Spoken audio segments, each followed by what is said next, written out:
All right. Hello, everybody. We are live on several platforms at once. If this is working the way I believe it is, so we'll see how it goes. But my name is Todd Orchide. I'm here with PM Assist. I've got Sam.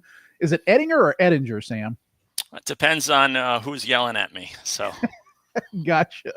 Well, happy to have him here. I believe the last time I saw Sam, we were out at Broker Owner, and we were actually debating pod versus departmental right before we both left the conference. So we figured it might make sense to take that conversation public instead of just the two of us. So welcome, Sam. How are you? I'm good, Todd. Thanks for having us. I think this will be a good forum. I know that you were commenting to me that you think podcast forum is a little overheated and overhyped. So I'd love to debate, and I'd love to debate with you. So Excellent. Yeah. I've thought about doing the podcast thing, and the way I look at it, there's just so many property management podcasts out there now. I figured this might be something a little different, and I don't have to be on a set schedule to be in the podcast studio once a week or anything. So we'll give this a try, see how it does, and of course we're live, but we'll also have this video recording for everybody afterwards too, so we can get it out. So I figured where we would start. Well, let's actually start off. For people who don't know you, Sam, maybe give us like a quick couple minutes of your background in property management and your company there. yeah, so my background's in engineering. So I have a bachelor's degree in physics and a master's in nuclear engineering. I did that for about 15 years. Always had a love of real estate. I actually got my start buying real estate, so I own quite a bit of real estate. That could be another debate topic, possibly, of whether or not a property management company owner should actually have a real estate or not. So I did that. I quit my job as an engineer back in 2018 and started doing property management. My brother also owns a property management company. And so I really was able to get a leg up on many others because I incubated underneath him, and he had already been doing that for 5 or 6 years. So I was able to really accelerate my growth through a lot of the learnings that he had already experienced. So fast forward now, 2025, 7 years, I run a highly profitable property management company, just like you, Todd. We come at it from a slightly different perspective, but I think we both, want to share and provide value to the community. And so that's a little bit about me. Excellent. And yeah, we tend to have very different views on a lot of this stuff. So I figured you'd be a good person to have for a first debate here. So kind of the first thing that we thought we would cover would be structure. So I mean, this is actually something that there's actually been a few posts about this on LinkedIn lately, and there was a recent Profit Coach webinar where this kind of came up, where the discussion was what makes the most sense, what works for most people. I have always been a big advocate of a departmental structure. So and people who follow me probably are familiar with that. If they read my newsletter and everything, they know that I'm a big supporter of that, unless you're a smaller business. If you're running 150 doors or less, of course, keep everything for the most part portfolio based with just some remote team member help. But as you scale, I've always been a big fan of departmental. But I know you have been a pretty big advocate of the pod structure. And I've also seen recently that Peter Lohman, another friend, has started to move towards that. And I've kind of tried to dissuade him from that, not very successfully. But kind of give me your thoughts on why you think pod is superior to departmental, and let us know how long you've been doing this and what kind of your structure looks like with pod.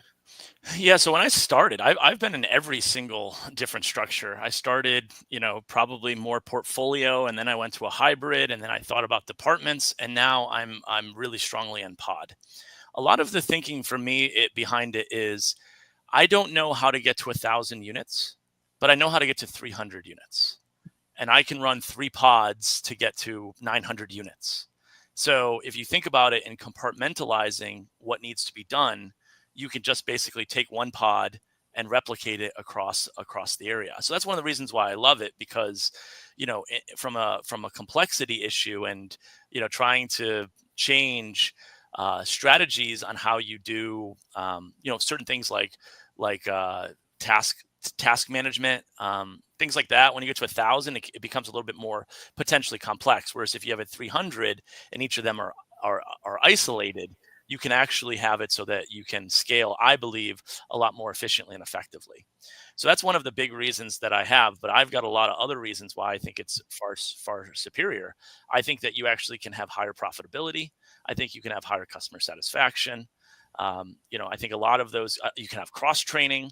You have more potential for growth within an organization because there's logical stepping stones to move up throughout the pod. So I think there's a lot of reasons and a lot of things I'd love to debate you on, but I don't know. I'll probably give you the ability to say why you think departmental's superior.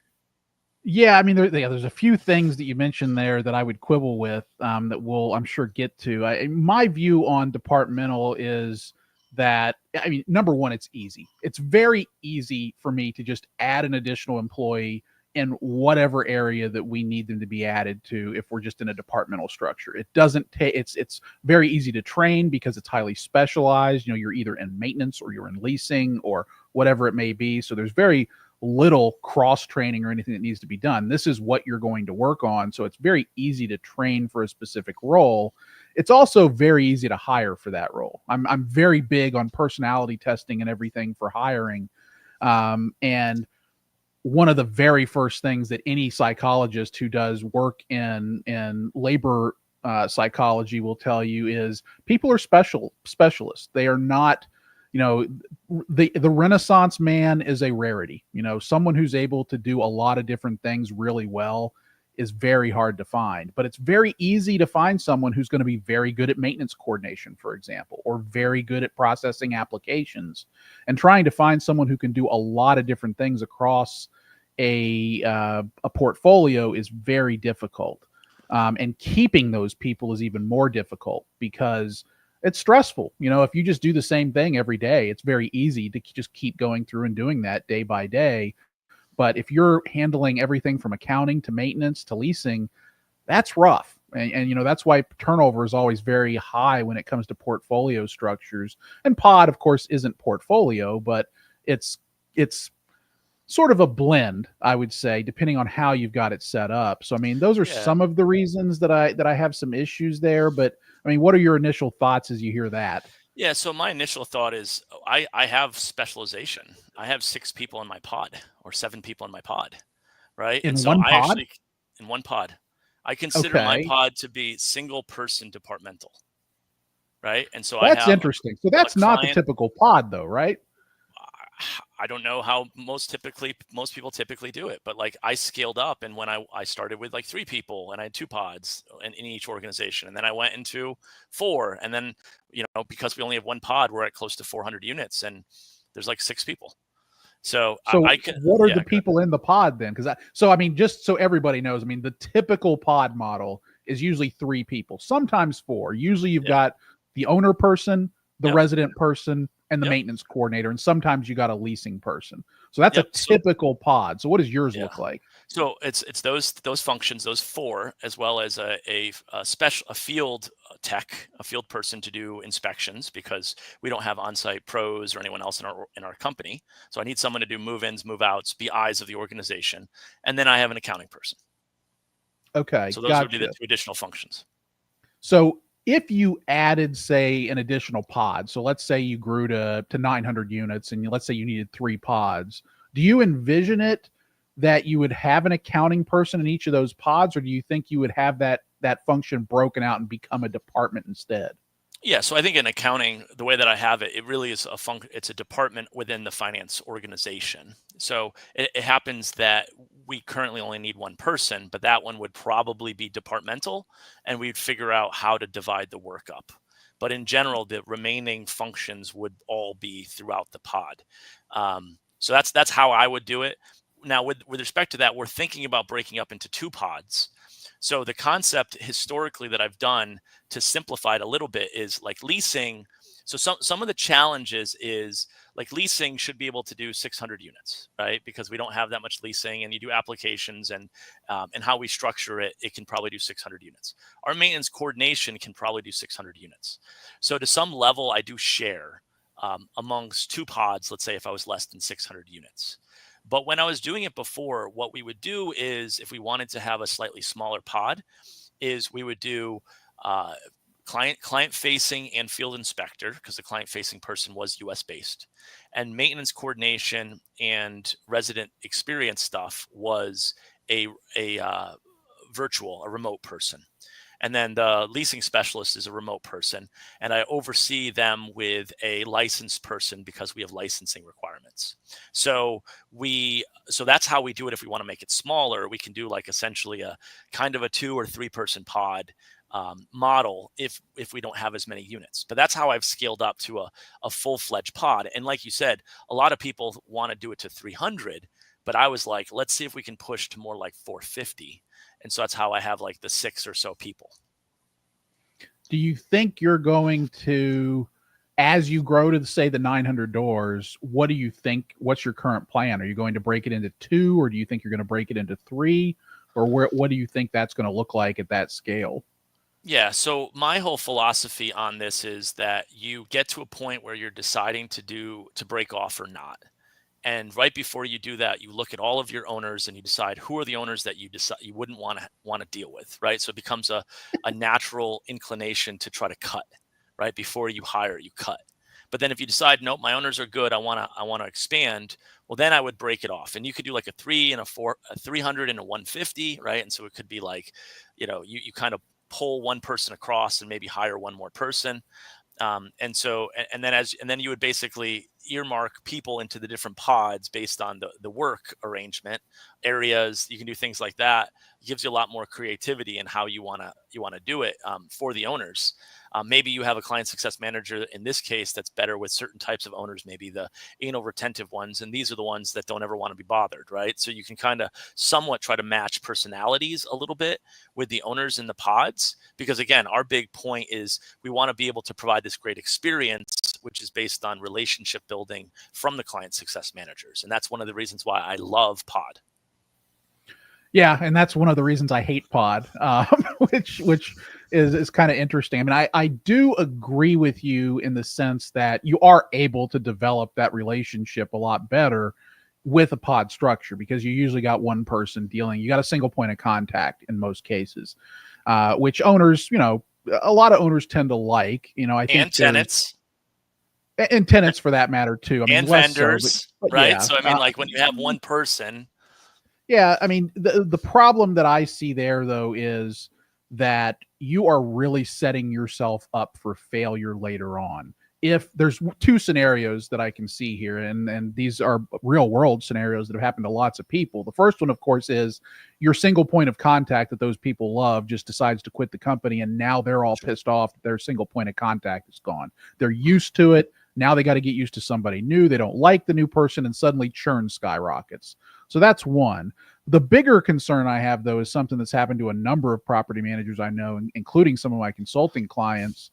And that is, that person doesn't just leave, but they leave and take a bunch of clients with them, because they're the relationship. It's the owner's relationship isn't with the company or with the system. Their owner's relationship is with the person. So when the person leaves, it's so easy for them to take those owners with them. What are your thoughts on that? Well, so again, I think when you have a smaller pod, more people doing everything, I think you're right. But since I really structure it as single person departmental, there's 6 people. My client success manager actually hates dealing with residents. He hates, he's okay with the maintenance side, and he doesn't want to do leasing. Like he tells me all the time, and he doesn't want to do some of these other things. So you still want to get a type of person that specializes. But he does have to, or she does have to, if you put yourself in a portfolio, you are potentially setting yourself up for that risk. But with 5 or 6 other people around that individual, like there is that specialization that you fear, right? But it also gives you the personalization. So I'm trying But to. is the owner ever interacting with those other people, or are they only Absolutely. interacting with the client success person? Yeah, so the way that we do it in like Lead Simple is we try to make it whoever is the person with the information sends the owner the details. But the issue is that we want the owner, the client success manager, to also be informed. So we will a lot of times put that person on distribution so that they can see what's the communication that's going on that allows them to do coaching and things like that. So, generally we want the points of of communication to go through the client success manager, but we do allow, like, if it's a maintenance issue, for the maintenance person to provide an update, for example. So Interesting. Okay, so this really isn't traditional pod, but I like this a lot better. So, I haven't heard of anybody doing this in pod before, but I think it kind of, I don't know if it eliminates all of my concerns, but it definitely assuages them to a certain extent because I mean, ooh, I'm gonna get Todd to do pod. I wouldn't say that, but I mean, it's something debate one. it's interesting because it's sort of like it's kind of a hybrid between pod and departmental. Yeah, To be honest with absolutely. you, so, I mean, I consider it single person departmental. So each of my pods have a single person that is responsible for that department. And like I said, the benefit is I can train across, right? Because I have multiple people in those areas, but the resident knows who is the right person to talk to, and you can train down as well. So the client success manager can train the other people in his pod. What I will tell you, the big challenge is, so let me tell you a little bit of the impetus for this, or how I got this. So there was always in engineering, there was two kind of general models. There was a manager model and there was a supervisor model.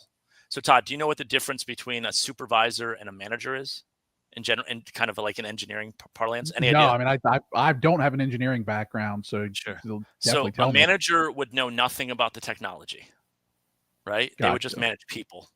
The supervisor would be an expert in the technology that was also gifted to train people a little bit and to see them.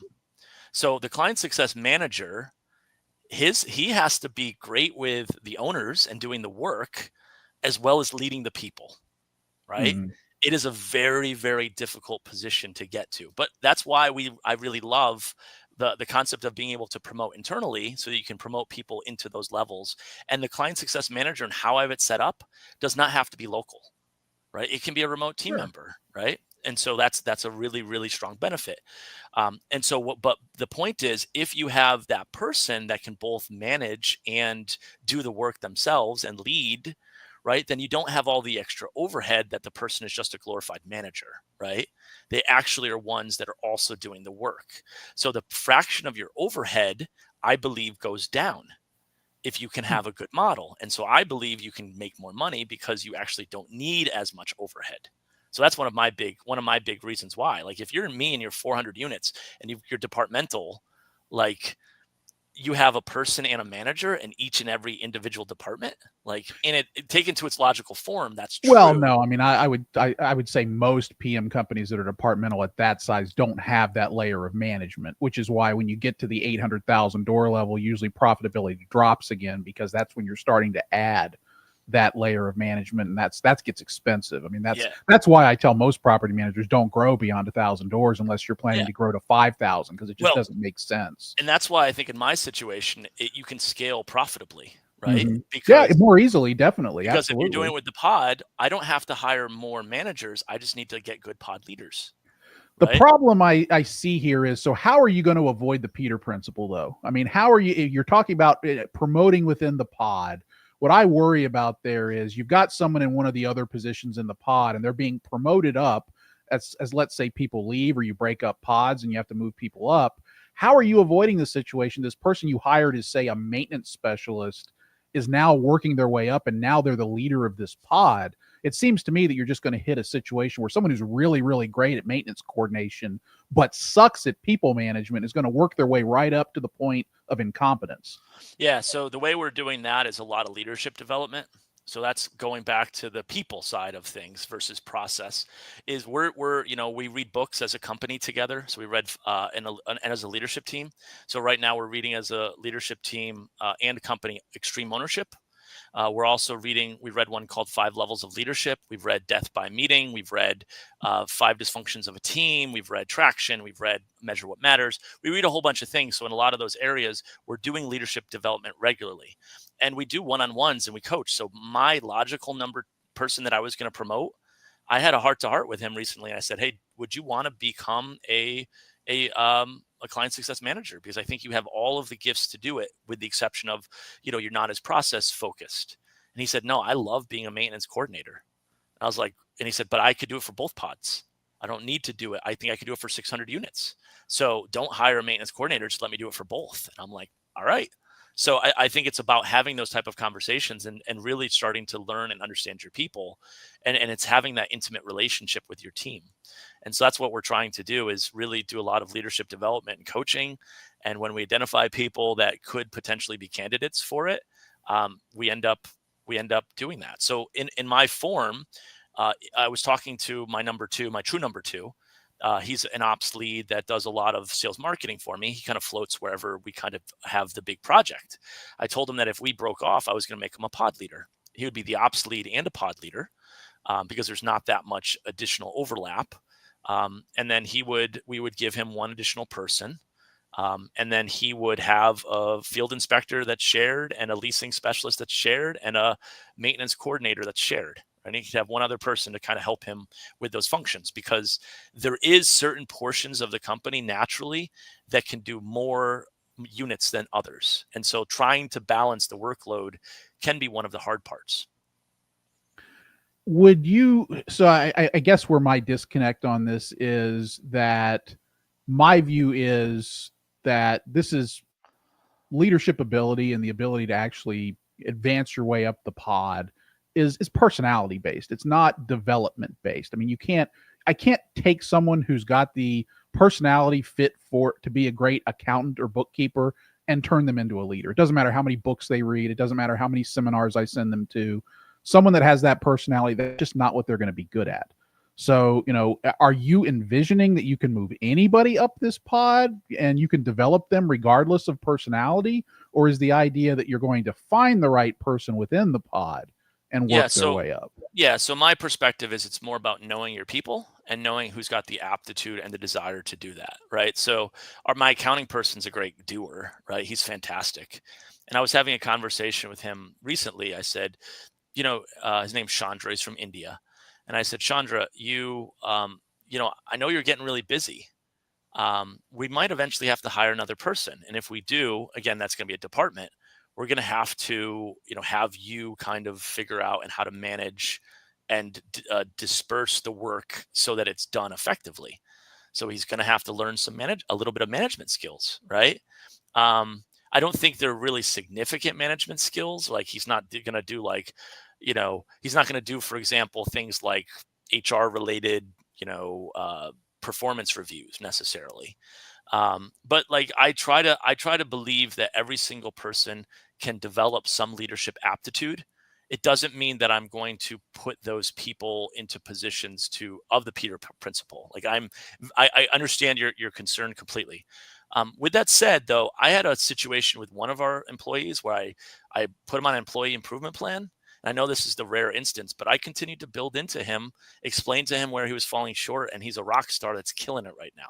And so I'm with you there. I mean, Yeah. and I just recently wrote an article about that. Actually, I'm a big believer in improvement plans. They have to have the personality to start with, is what I would say. I mean, you can't turn somebody into something they're not, but you can certainly improve somebody with a good plan. Within the organization, though, I think he just wasn't engaged, and so he was doing the bare minimum. And so really, it was about really leaning into the culture side.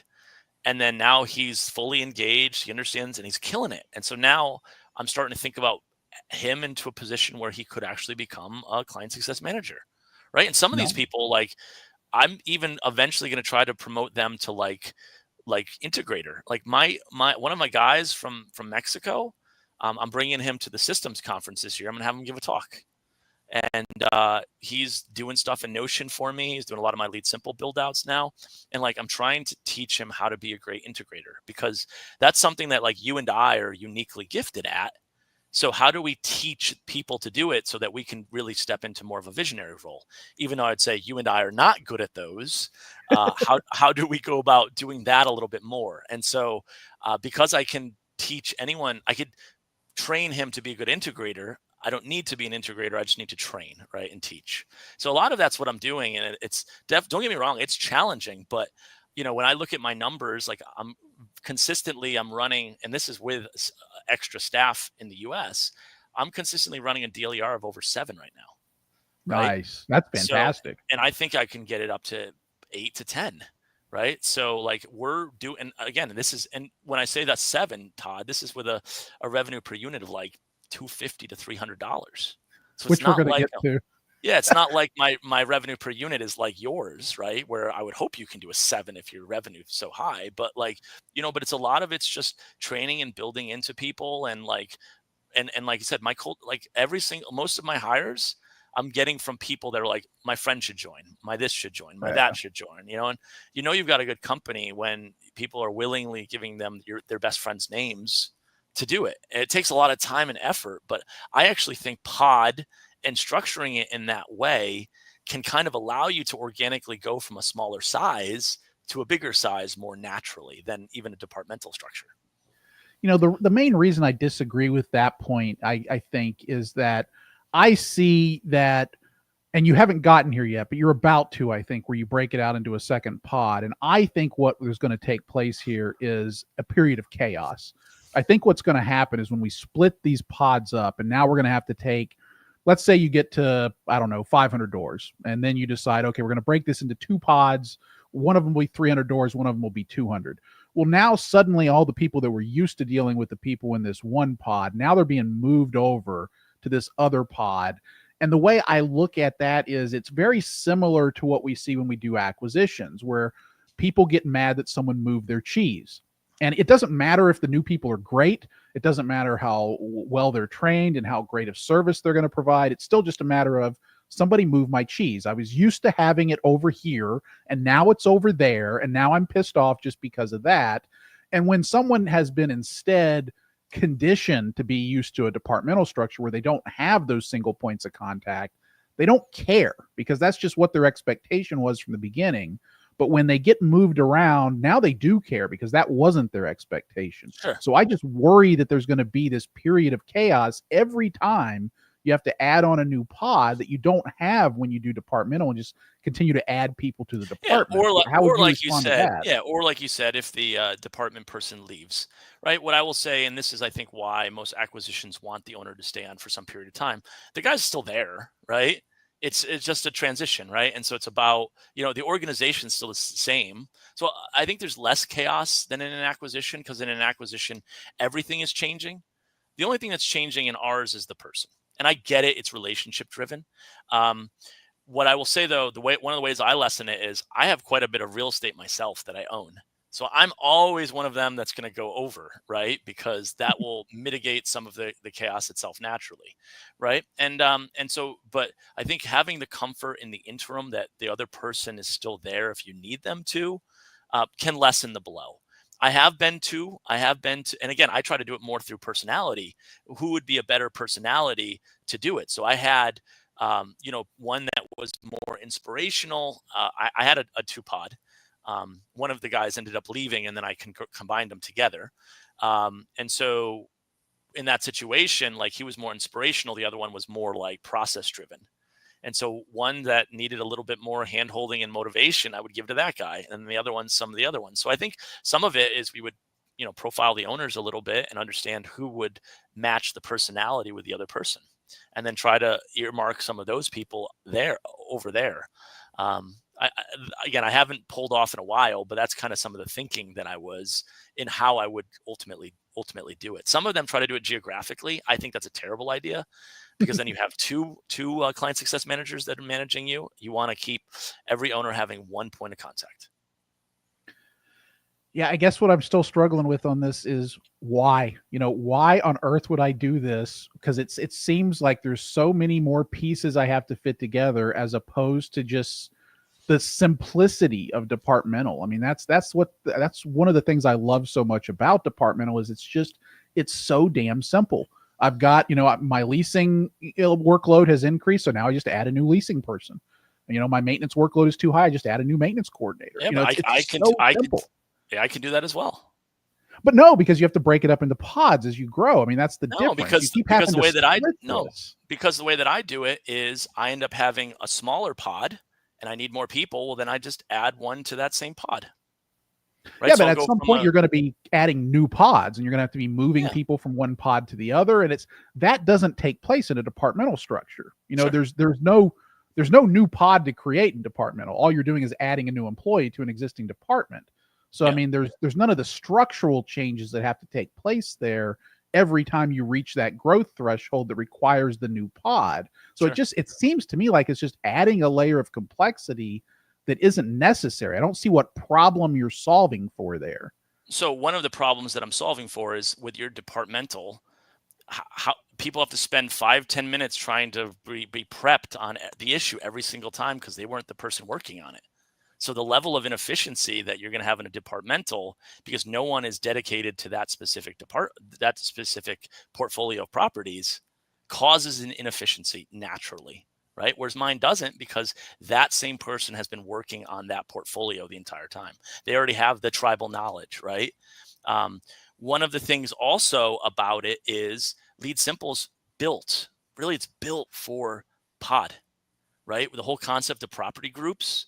Like, I don't know, Oh, I see what your you're saying. Yeah. your task management and all the stuff that you're doing, like, and trying to like round robin certain things, and like I don't even know how you do it in Lead Simple. But like, are they round robbing from task to task to task? And it's like this person gets it, and then the next person gets it, but it's just a continuation of the next process. Like, it's all the same guy. He does all of the activities he needs to do sequentially, and like I can do things to try to speed up the process, because the fact that how I have my tasks done, I can let people do it as many times as possible, so I can minimize all this switching and handoffs, right? Like, and then the way that I have done it, Todd, and I don't know if you read any of my posts previously, is in Lead Simple, I have it where I have every single one as a role. So I've got like 20 something roles in my organization. So, right now we're growing and we're getting a lot of onboarding owners. I just define an onboarding manager role, Mm-hmm. right? Whereas, like in your departmental structure, how do you go ahead and generate a new random role for something that doesn't happen that often, right? Whereas for me, I got a lot more work. I'm going to define a role that's called onboarding manager. That's going to be for all of the onboarding of the new owners, right? So I just break off roles. I've got a KPI and audit specialist role, right? So who's doing your KPIs? Who's doing your audits to make sure that you're closing down your software efficiently? Who's making sure your processes are being closed and being done, right? Like, I have a dedicated person because the fact that I have roles in it, and I'm leveraging Lead Simple in creative ways. So really, like, Yeah. it gives me just a lot more flexibility that I think, you and all the task management that you have to do, I don't have to do any of that stuff. I mean, this is actually a point of agreement because I'll be honest with you, Lead Simple is not well designed for departmental. I'll give you that. I mean, it's Aptly is is it because I don't have more enough so. experience with Apply. I've only done a few demos with it. I've got one client that's on it, so I don't know it that well. But I know that Lead Simple is working on making it more useful for departmental structures. But you are correct; it's not well set up for it right now, and you kind of have to find workarounds for it. And usually the workaround is property groups, so it almost de facto becomes a pod even though you don't want it that way. And that's how it works for me right now is we basically have to set things up in property groups to make that stuff work. Now and I'll tell you, and I hope this is the model that Lead Simple is going to. When we used to be on Process Street instead of Lead Simple, Process Street had a functionality where you could create groups, which were basically departments. So a task didn't get assigned to a person, it got assigned to a department, basically. So whoever got to it was able to resolve it. So you didn't have this problem, and it would pop up in everybody in that department's list. So whoever got to it first was able to resolve it. You can't do that in Lead Simple. It's going to pop up assigned to a person, whoever's assigned to that role, and that does make it difficult. So I will hand you that one. That's at least as Lead Simple is currently set up, it works much better for either portfolio or pod. Whether that remains the case, for long, I don't know. I think they're working on fixing that, but that is true for now. I'll hand you a win on that one for sure. Yeah, I know Aptly's doing it through a round robin capability, but still, I don't know how good that is, because, like I said, if it's just round robining, it gives to person A, B, C, and like A, B, and C are all supposed to be working on it. Now you have to rethink how you structure your workflows and how you actually do the work, right? Whereas I just know that this specific person's doing it. I'm going to define who that person is uniquely through the property groups and through the roles, right? So like, it's really, really, really freaking convenient, right? And so, um, one of the things that also, that I follow a lot is, Jeff Bezos had made a comment once that's, communication is a sign of organizational dysfunction, something like that. And so, like, I like to enable people at the lowest point to be able to do the work. Whereas when you have a departmental structure, there's already an implicit assumption of a pecking order, right? Like, I'm not the manager. I guess I should go talk to the manager about this, right? So, like, there's that level, I feel like, of lack of ownership. Whereas when you have a single person departmental structure, that's aka pod, the way I have it structured, you can force down the ownership through fantastic coaching to be able to make autonomous decisions themselves. Right. So a I lot of don't. times I don't even know what's going on in my company anymore because, to some level they're doing the work and they're figuring it out.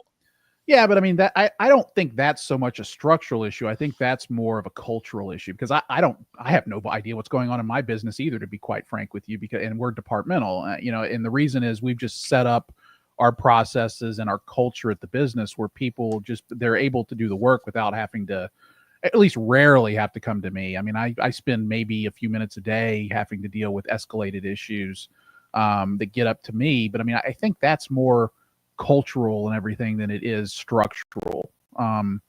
You can certainly have a departmental structure where nobody feels comfortable making any decisions and they always have to escalate up, but that's just a poorly defined structure is what that is. That's not so much that the structure itself is the problem. It's just how you've set it up. Yeah. That is the problem, I think.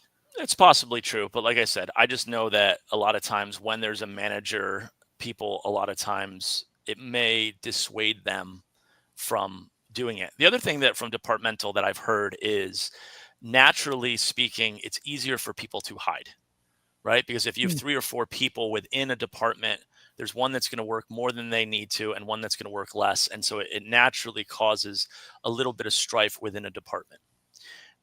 Whereas in pod, there's no place to hide, right? You don't do your work or you don't do your work. And if you don't do your work, your KPIs reflect it. And then guess what? You're going to end up struggling. And that's another issue. KPIs. How exactly do you do KPIs in a department, right? The departmental KPIs. How would it be any different? I mean, you can have departmental KPIs, and you should. I mean, we track them, a lot of this stuff, on a departmental level and on an individual level. So, I'm looking to see, for example, what each employee's response time is on emails that come in, not just the departments. So, you could still hold people individually responsible and compare them to their peers within the department. So, I mean, I don't see that being an issue. It's definitely, I would say, it's harder. Yeah, right? I mean, these things you are have harder. you have to have the stuff set up to make sure that you're tracking it that way. That's certainly true. So I mean, it's an extra layer of KPIs that you're keeping track of. Like for you, like you say, I mean, for your structure, a person basically is a department for all intents and purposes. Yep. But I mean, that's not going to be the case though when you get 3 pods. At that point, now you're going to have to combine the data from all 3 of those pods to figure out what your leasing data for your company is, or what your maintenance data for the company wide is. You can't just look at an individual. You can, but I mean, that's not going to give you company wide data if you're looking. I can do it both ways. Lead Simple allows me to pick by role and pick by, for leasing, let's say it's like, whatever it is, I can do it by the individual person. Like I built the capability so that we can then, screen by, and they have, what is it called? I forget, views, right? So you can do views, and I think you can do it by person as well. You can, so but I mean, that's the same thing with departmental though, is my point. There's no difference there. I mean, you can still do that, whether you're pod or departmental, you still have that same capability. But if you're round robining tasks, how do you know? Like, oh, I see what you're saying. You're saying if the task within a process is round robining, yeah, that's a different story. The way I would have it set up is it's that process is owned by that specific person in that department. So each process might come up and get assigned to a different person within the department, but they're going to own it within that process. So, I see what you're saying. If you do have it jumping around within a single process to multiple people, that is definitely a concern. So I can see what you mean there. You could still track how many tasks they're getting done, what their response time is and that kind of stuff. You won't have a problem there. But if you're trying to track process completion time, for example, that would become a problem at that point. So that is true. Okay. Interesting. You've made me a little bit more open to pod. I still struggle to see why I would want to do this as opposed to departmental. Um, I just don't see the advantages that you're seeing there. For me, I think the simplicity of the departmental structure to me makes it more desirable, and the lack of the potential risk of chaos or difficulties when pods are split or when people leave, I think is much lower with a departmental. So I still definitely lean Yeah. departmental, Well, but I can see the way you've done pod certainly I think works a lot better than what I've heard with traditional pods. yeah. Um, So some of my arguments to you also on why I wouldn't do departmental is because you, and I recognize what you're saying, but because of the fact that you don't have a single point of contact for owner and stuff, there's not as much of that connection and but I intimacy. don't want that. That's see, Well, that's I that's a recognize that, downside. but one of my things is I would say that if all things being equal, where you have one situation, we'll call it portfolio, we'll call it pod, which is based on having an intimacy with an owner versus a departmental versus those where it's more about you're throwing to whomever. I would, if it's a similar company, I would bet the data would say that the churn rate would in a departmental would be higher.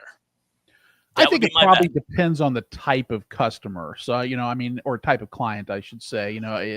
There are certainly companies where you're bringing on clients that very much want that high touch. So, I mean, if you're in a company like that, then yeah, I would think you're absolutely right. On the other hand, I've specifically set up my company where we don't want those clients. We want the clients who want to be hands off. They want to let us do our job. They don't want high touch. So I don't think that impacts us, to be honest with you, just because we're screening those clients out. Now, that means I'm letting go of that business. I'm making a decision that I don't want that kind of client who wants that relationship with a specific person. So, some of that is self selection bias, and I think you're going to see that at different companies based on what they've set up their ideal customer profile as. Some of them, you're probably right. They probably would see their churn rate skyrocket if they switch to departmental because they've got so many owners that are those high touch kind of owners. So, I think a lot of that might be more what is your ideal customer profile, and you might have to switch to departmental or pod based on what your ideal customer is. I think there might be a lot to that, to be honest with you. Yeah, so we're again, and we know, a little bit maybe for the audience. I'm in Connecticut, and Connecticut's trying to be California. So, and Todd's in Georgia, so it's a little bit of a different thing. Like I'm trying to grow, right? And so I'm trying to select out owners that are in bad areas and owners that I think Mark Cunningham said you want owners to be mentally stable, reasonable, financially stable, mentally stable, and I don't know, remember what the third one was at this point. But the point is that like we screen more for that and then the area that we're in. We're not looking to be in war zones, but we want and we do have a lot of people that are somewhat accidentals and or people that are new investors. And so they're, the in our market, it's something like 10% self get property management, 90% self-manage. So like we're Oh, wow. trying to get as much as we can get. And this is the way that I'm trying to do that to kind of, try to really have a good integration of personal touch, profitability, use of remote staff, adaptability, flexibility, being robust, we're probably not going to be able to talk about this there, but this goes directly into our next topic, which is automation versus having people that can kind of do some of the work. I'm one of the few people that has probably an engineering background, that has a physics degree, that has never used Zapier, right? Like I am not looking for more things to break. Like if I could bring in a person that can do good productive work, don't get me wrong, I'm going to use automation, I'm going to use AI, I'm going to use all sorts of stuff, but I'm not looking for all of these normal things and another thing that I need to maintain and manage, right? I will be a little less efficient if that means that I can have a person that can use their brain and and kind of do those things. So that's where I would say don't I don't get as efficient as I have talked about before with respect to a lot of the overhead that happens with respect to a departmental type structure that I've spoken about. I don't know if you agree with fully, Todd, but I don't really care. You're wrong. So but again, like that's one of the things that I like to do is just to be a little bit more human centric, I should say. Yeah, I mean that's a big difference between, my idea is, if the company is set up the way I want it to be, there needs to be very little human to human interaction whatsoever. I'm trying to set it up where if there's two humans talking to each other, a member of my company and a client, then we've already screwed up. We should have done something to prevent that communication from being necessary. So I mean, that is Yeah. a difference in philosophy. And I think that, the thing that Jordan and Peter put out said that people, 57% wanted a phone call, right, of people as Yeah. their preferred method.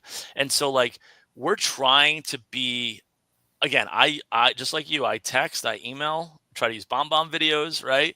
But what we recognize is sometimes just make a call, right? People want that connection to feel like you're there for them, right? And so I've been teaching my team a lot, because of the importance of communication, to have micro communications. Respond to an owner and say, I received this email. I understand that there's things that I need to do. It's going to take me more time than 5 minutes, and I'm pretty busy today. I'll get back to you tomorrow, right? Amen. Something like I'm with that, you there. so that people know that you're on top of it, right? Whereas I think the vast majority of the property management industry, especially non-NARPM members, they can't even get back to a person. So, so that's one of my other things, is like having humans there can kind of help, I think, alleviate and allow an owner to feel comfortable, right? Because we are shepherding one of the most valuable assets that they have in their entire lives. And that is a huge responsibility to all of us. And so, again, that's why I really lean into the human touch, trying to have connection, trying to, just make this intimate relationship with our owners. Some of the things that we do, Todd, is we actually try to call the owners just because every 3 months, right? Just say, hey, we're here for you. Any questions that you have, just to try to continue to foster that relationship. Because, when all you hear is, yeah, I haven't heard from my property owner in 6 months. Well, that's on you too, buddy. But we can try to facilitate that relationship by trying to have touch points. Hey, this is Sam. We haven't spoken in about 3 months, and I just wanted to see how things were going. Happy to have a conversation if you need. I'm here for you. Right? Something like that, I think, can go a long way, that when ultimately the shit hits the fan, as we all know it inevitably will, you've gotten the goodwill ahead of time, so that they know that you're the guy that tries to proactively call and just talk to people and meet them where they are in that current moment. So I think that's the situation.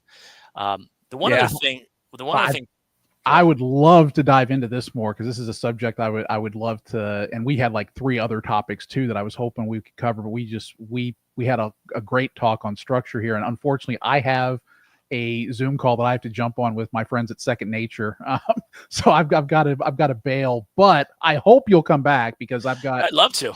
Excellent, because I mean, it's great conversation, and we got lots of stuff we could talk about. So we will, and I'll try to advertise the next one a little bit ahead of time, so we can try to get some more people on. But yeah, appreciate you jumping on. And we'll be back with more in the future.